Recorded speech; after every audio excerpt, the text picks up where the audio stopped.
tova mutzlachat. Alors ici, dans le Zohar, Parashat Vaetchanan, Betzlota ba'e lemekam kegavna de malaché elahe. Nous, on essaie de se ressembler aux anges célestes au moment de la prière. Quand tu fais ta prière, tu dois être comme les malachim. Qui veut dire quoi? Le Navi Zecharia, il dit Venatati lechama alechim ben ha'omdim haeleh. Hachem il dit à Zecharia, je te donnerai une place parmi ceux qui sont debout. De qui il parle Hachem à Zecharia? De qui il parle? Des anges. Un malach ne s'assoit pas. Un malach ne peut jamais s'asseoir. Okay? Alors, il lui dit, tu seras comme malach. Comme malach. De là, on comprend, si on doit se ressembler au malach, qu'est-ce qu'on doit faire? On doit faire la prière debout. C'est pour ça qu'on fait la Hamida debout. La Hamida, on met comme malach. Malach, on met,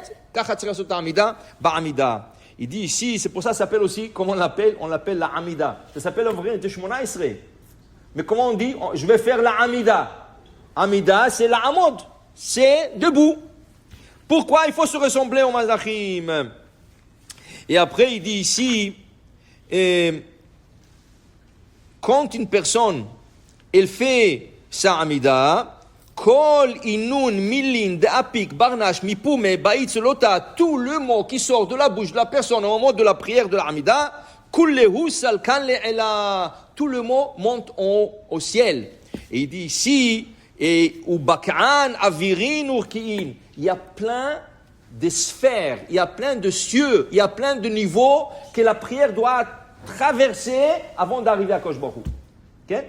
Le problème est, dans la route, il y a beaucoup d'anges. Qu'est-ce qu'ils font? Ils font du filtrage. Chaque mot que tu as vu sans kavana, ils ont dit non, ce mot-là, on ne peut pas le monter chez Kosh Baruch Hu. Ils le mettent de côté. Alors qu'est-ce qui monte? Rien que le mot avec kavana. Alors de la Hamida, filtrage.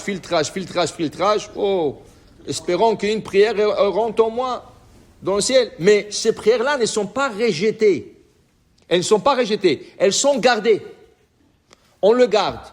Dis le Baal Shem Tov, le jour où tu feras une Hamida complète, bien comme il faut, on prend toutes ces prières, ça peut être pendant des années qu'ils ont filtré, qu'ils ont gardé. Pendant des années, Hamida achat bekavana, lוקחים את כל התפילות של כל השנים שעשית בכוונה, מעלים את זה לשמיים.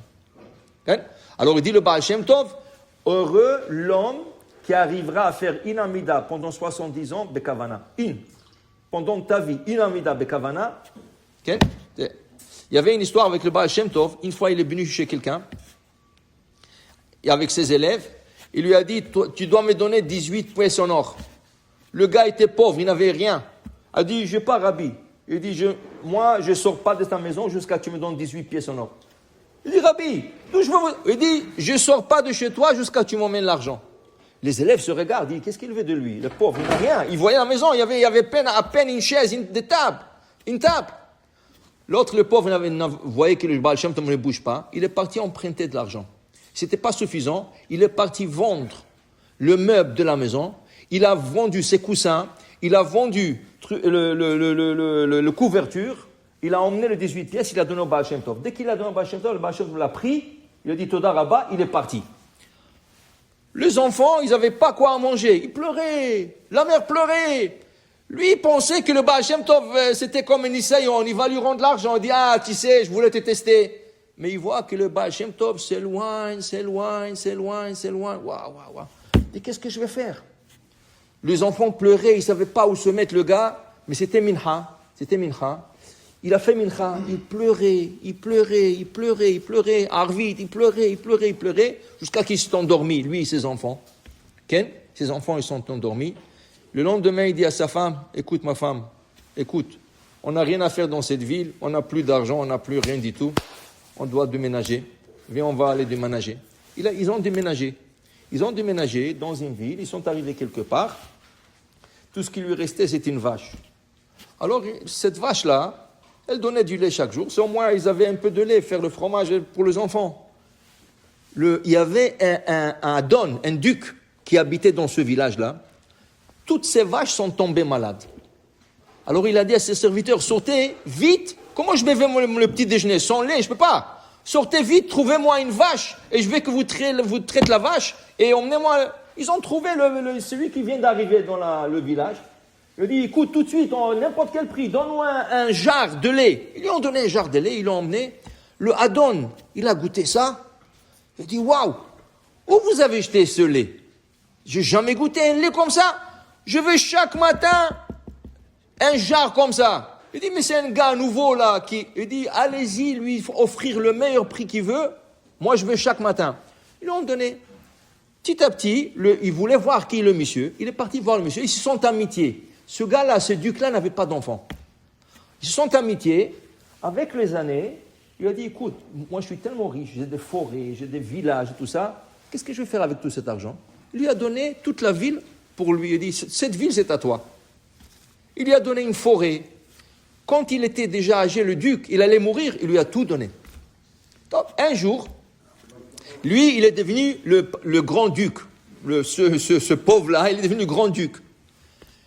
Les élèves de Baal Shem Tov, ils sont venus ramasser de la tzedaka dans les villages autour. Et quelqu'un leur a dit, vous savez, aujourd'hui, ils vont titrer le nouveau duc de la ville. Il est juif.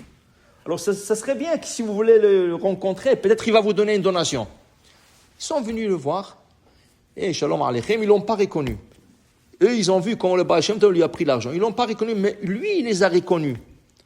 Ils ont parlé tout ça. À la fin, il a pris le grand. Il lui a dit, viens, je te parle. Il dit, tu te rappelles, il y a des années, tu es venu avec le Baal Shem Tov chez moi à la maison. Qui vous êtes? Il dit, tu te rappelles, la maison, le pauvre et tout ça. Il lui a exigé 18 pièces. Il m'a dit, je ne sortirai pas de la maison si tu me donnes. Il lui dit, oui. Waouh, où tu as eu ça? Il lui a raconté toute l'histoire. Il lui dit, le Baal Shem Tov dit, je remercie. Mais il dit, combien tu as besoin pour compléter ta mission? Il a dit, j'ai besoin de 300 roubles. 300 roubles, pas de problème. Il lui a fait un chèque, 300 roubles lui a donné. Il est revenu, le Talmide, chez le Baal Shem Tov, il dit, tu sais qui j'ai rencontré? Celui que tu as pris 18, le pauvre, on n'a rien compris, regarde. Le Baal Shem Tov dit, tu sais, je vais t'expliquer quelque chose. Ce gars-là, j'ai vu dans son mazal, il était censé d'être riche. Mais le problème, il était censé d'être riche. Mais l'endroit où il était, c'était pas un endroit. Il fallait qu'il change. Meshane makom, meshane mazal. J'ai dit, comment je vais lui faire déplacer? La seule manière, si je lui prends tout, il n'avait pas le choix que de se déplacer. Et voilà, bon, Hachem, il a trouvé son bonheur. Tu comprends? Alors, pour te dire, tout ça pourquoi, dit le Baal Shem Tov, tu sais pourquoi? Parce que Minash Shamaim, il voulait qu'il fasse une mincha bekavana.